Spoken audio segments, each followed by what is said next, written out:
Alright,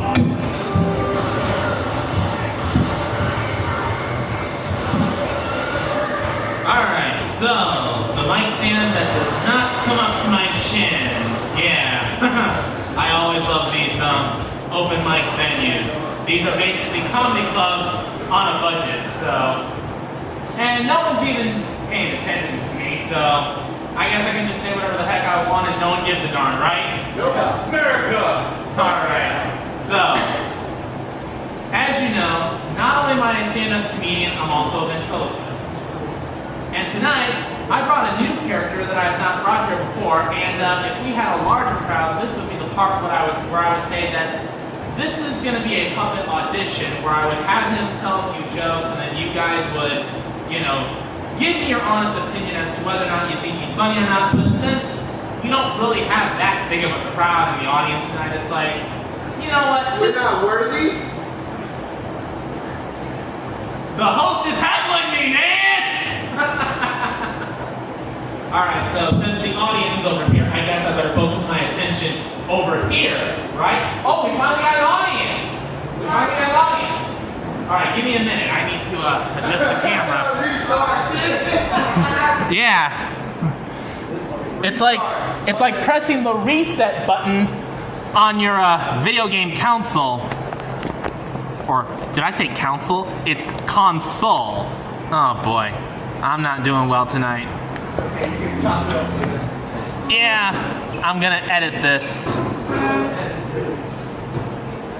Alright, so hopefully this is gonna work.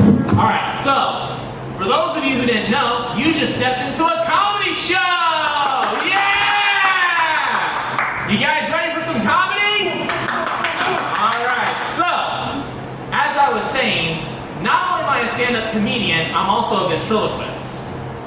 And tonight, I brought me a new character, and he wants to be a comedian, so we're gonna have what I like to call a puppet audition. So I'm gonna get my friend out, he's gonna tell a few jokes, you guys are gonna be the judges, and you guys are gonna ultimately decide whether or not he has a place in my shows. So with that being said, give me a few minutes and I'll get my friend out.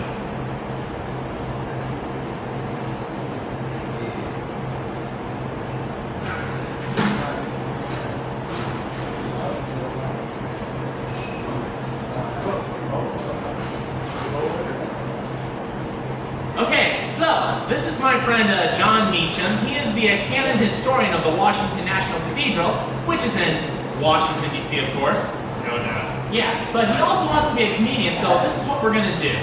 He's going to tell a few jokes, you guys are going to be the judges, and you guys are going to ultimately decide whether or not he has a place in my future shows.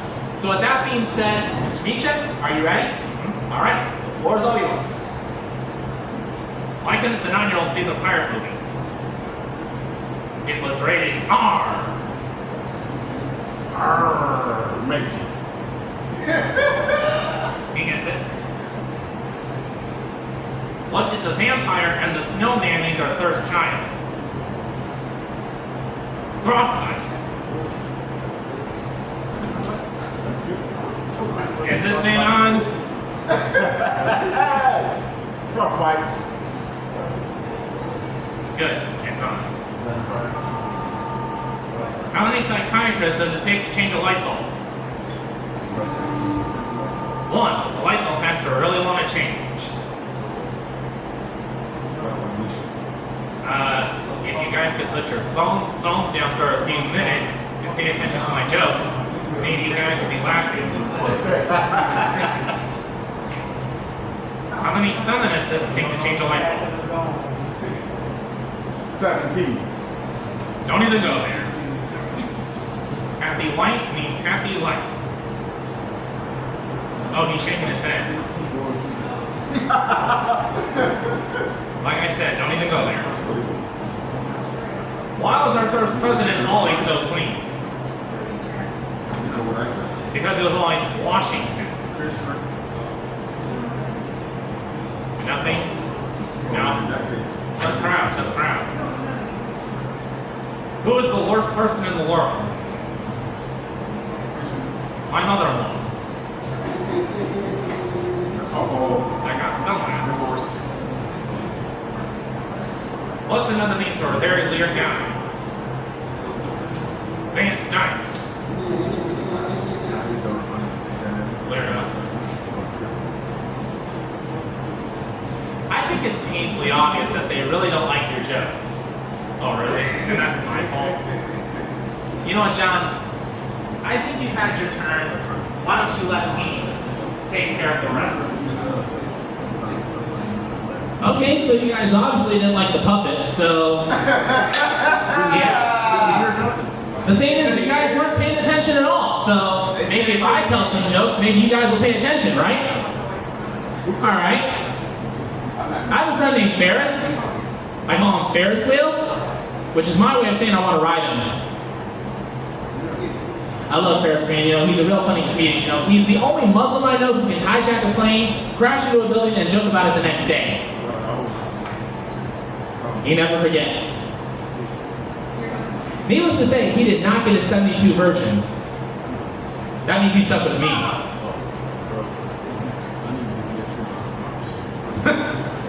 Nobody's paying attention to me. Everyone's too focused on having some conversation about what's on the darn menu instead of focusing on the comedian. Why do we even have an open mic comedy night here when no one comes here for the darn comedy? He gets it. Alright. Oh boy. I have another comedian friend. His name is Gus. And he looks like a Muslim Mario. Ooh! Anna mia! He actually has this routine where he pretends to be Super Mario. And if I can be honest with you, he sucks at it. It's just so dull and boring and so bland, you know? He does it like this. Oh no, it's a Mario. And I'm like, come on, man, you can do better than this. Come on, give it some feeling. Put some pizzazz and charisma to it. Make me believe that you are this character. You know what I mean? You gotta do it more like this. Oi, mamma mia! Why am I talking like a Super Mario? I'm not even part Italian. I'm part Irish. Bartender Guinness. Oh no, that's Lucky Charms. That's Lucky Charms. They're magically delicious. That is true, I am part Irish. Which means I have an Irish dick. And it might be circumcised, but ladies, it's still magically delicious. Only one person is paying attention to me, and it's this guy right here. Only he's paying attention to me. Everyone else is like, hey, so, what are you reading on your phone there? Oh, my girlfriend just texted me. Oh, what did she say?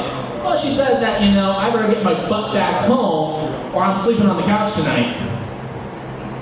You know what, at this point, I don't think it really matters whether I have a puppet or not. So I'm going to bring Jon Meacham back out for a minute. We're just going to do a few more things, and we're just going to see how it works.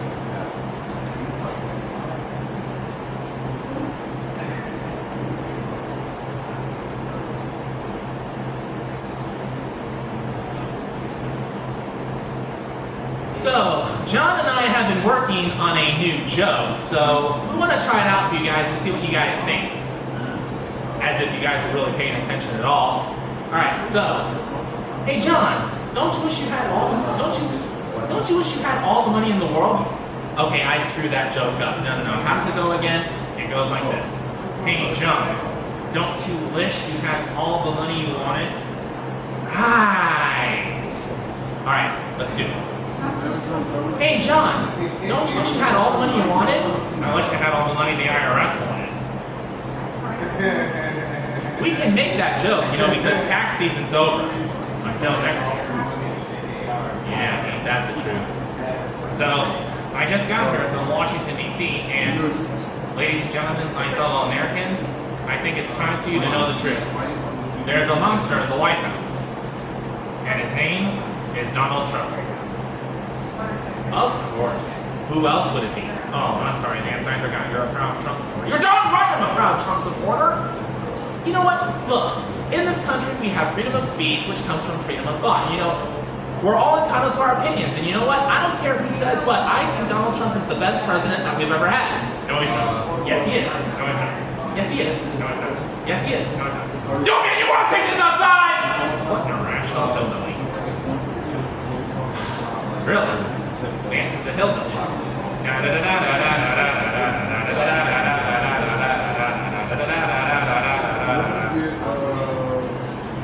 to Deliverance, which had the worst rape scene in the history of cinema. Don't gotta tell me twice. Alright, well, you're getting on my nerves, so I think I'm just gonna put you back. So, hey, look, he's flying! He looks like the greatest American hero. Believe it or not, I'm walking on air. I never thought I could feel so free. Flying away on a wing and a prayer. Who could it be? Believe it or not, it's just me. Actually, Vance, it's just me. Yeah, you're the one who's flying. Not anymore. You're gonna sit down here on this couch. You're getting on my nerves. So, and apparently I'm the only comedian who's here from what I can see, so it looks like I'm the one who's going to be carrying this comedy show, even though no one really cares about this comedy show at all. So, except for this guy, you know, he's the only one who's watching this comedy show, and he's not even laughing! Hey, don't you have a sense of humor? We'll just leave it at that. Alright, so, I lost my mother a couple years ago. She passed away. You know, she died from reasons related to dementia and Alzheimer's. Hey, big boy, can you wait until I get to the punchline? That wasn't the funny part, you moron! What's wrong with you, man? I don't know. Can you please wait for me to get to the punchline before you laugh? Jeez. Okay, so, my mother died a couple of years ago. She died from reasons related to dementia, Alzheimer's. And when she died, I found myself saying, ding dong, the witch is dead. Witch, oh witch, the wicked witch. Ding dong, the wicked witch is dead. She's gone where the goblins go. Below, below, below, yo ho. Do do do do do do do do do do do. Sing it low. Let them know the wicked witch is dead. I know what you guys are thinking. This guy's got some mommy issues. Not anymore, she's dead. Now if I could just get rid of my father, that would make me so happy. A nice, quiet, peaceful life coming my way. Oh my gosh. So, I have a girlfriend now. Finally, I'm getting some more attention here. So yeah, I have a girlfriend, but she lives in Hong Kong. Yeah, so it's basically, thank you. I'll be here all week. No, I won't, I have to go to work tomorrow. But anyway, so yeah, my girlfriend lives in Hong Kong, so it's basically a 90-day fiancé situation. But don't worry, Big Ed's not involved. Which is good, because that means I don't have to smell this mayonnaise hair. But it smells like a rotten egg salad sandwich. Oh, let's move on. So, you know, I'm pretty happy that I have a girlfriend now, you know, because I never thought I would ever have a girlfriend, because I've always had bad luck with women, you know what I mean? So, I went out to an open mic that was in Satellite Beach because a girl sent me a message on Instagram. I'm sure you can see where this is going. Yeah, she said that she was going to an open mic that was out there, and I really wanted to see her, so that's what I did, you know. I went out to Satellite Beach, went to the open mic show, I did my performance, and everything went peachy keen. Except, the girl never showed up. Darn it! It happened to me again! Why does this always happen to me? This is what I'm talking about, and he's laughing at my misfortune. Thanks a lot, I thought you were a friend. That ain't my fault you don't get no hoes.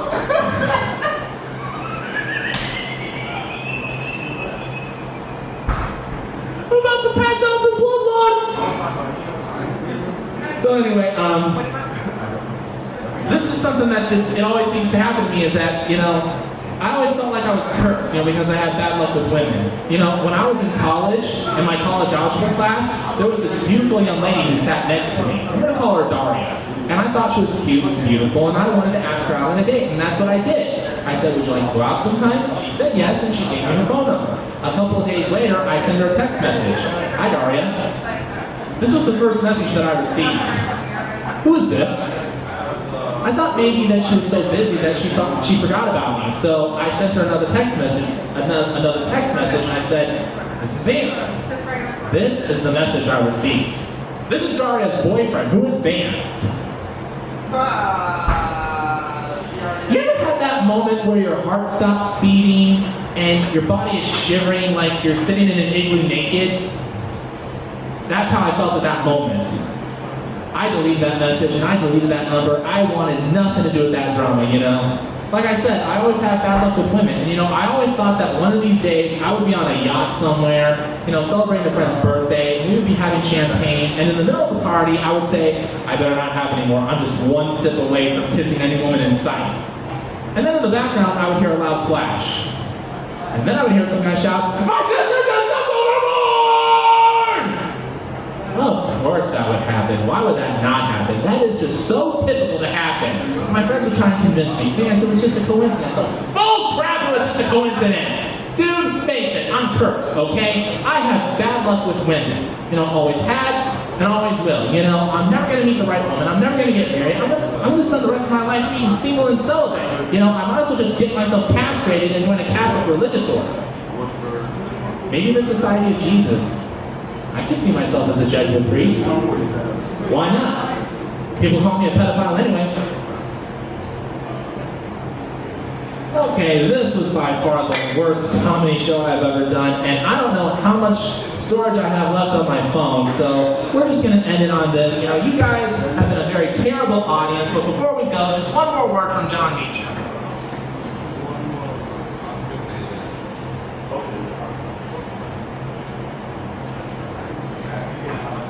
All right, John, so we're about ready to leave, so is there anything you want to say to the crowd? You guys suck. I couldn't have said it better myself. You guys have been a sucky audience. You weren't paying attention to us. Have a great night. Woo!